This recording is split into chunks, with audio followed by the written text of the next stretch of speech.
So I was doing a little cleanup in the shop last night, and you know I'm in a basement shop, so it's not really big, so efficient use of space is always something that I'm working with. I'm always trying to clean things up and find a better way of storing things.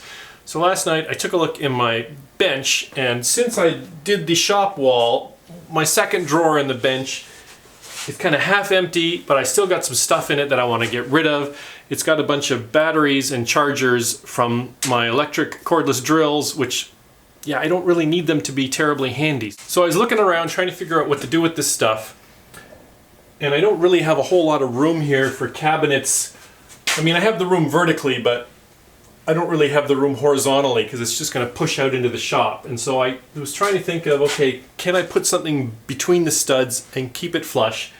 So here in the corner of the shop, I thought I could make use of this stud bay and build a shallow cabinet. It has to be shallow because this door still needs to be able to open, but I've got about 5 inches there, which should give me enough to get that stuff out of the drawer that I want to clear out of here. So yesterday, after I had the idea, I threw together this prototype, and I'm calling it a prototype because it didn't fit. As a woodworker, I expect things to be flat and square. You know, I work in like 1/16 of an inch.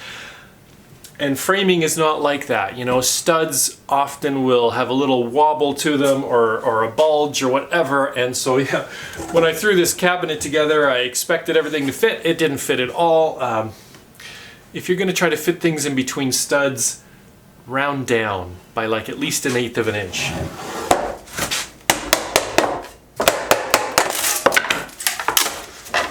Oh, that hurts. I inherited this nail puller from my dad.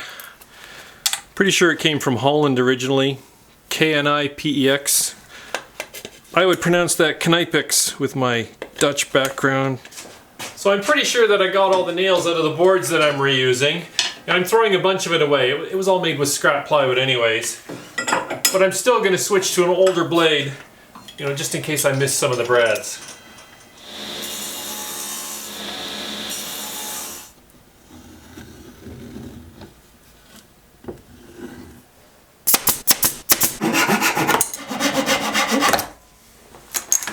Last year I salvaged some wood from a dumpster which I used to make drawers, and yeah, I ripped off this really thin stuff that I just couldn't bear to throw out, and I'm going to use that now for the sides of the cabinet because, you know, I'd like to make those as thin as possible. They don't really need to be structural.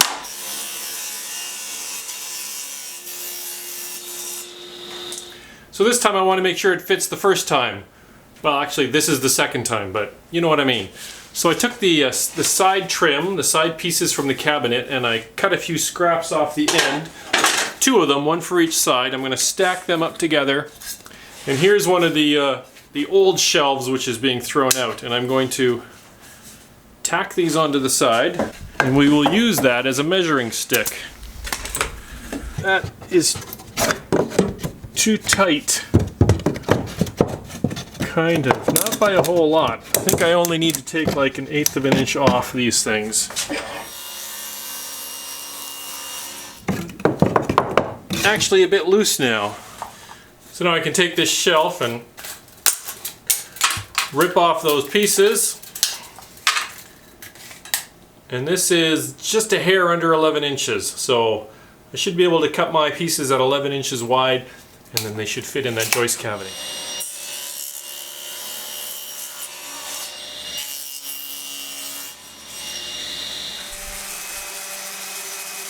Okay, time to try putting it together. The wood I'm using had some holes in it from some pockets, and yeah, normally I wouldn't like that, but this is going to go in the back. It's going to be a shop cabinet. It'll be fine.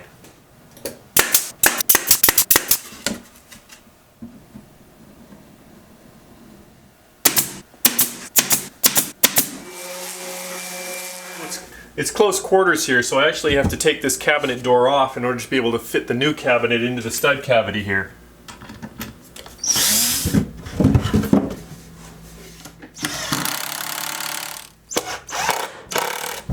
So the other cabinet still opens, no problem.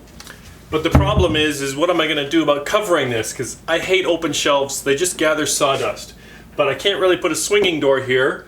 But what I noticed is that this cabinet was actually not all the way into the corner because of the joist up here, so there was a gap.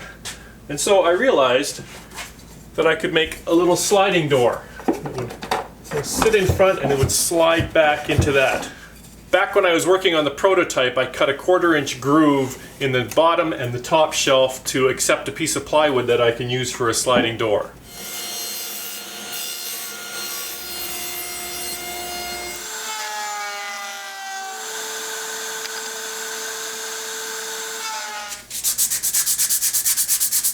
Now I want this to be very slimline, so I thought about just putting a hole in it for a finger hole, but I'm not really fond of sticking my fingers in and, you know, maybe hitting something sharp or getting hit. So I just made this little wooden pole that I'm going to glue onto the front.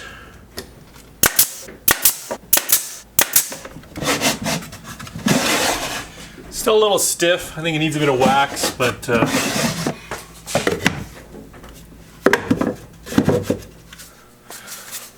let's try a bit of furniture wax in those grooves.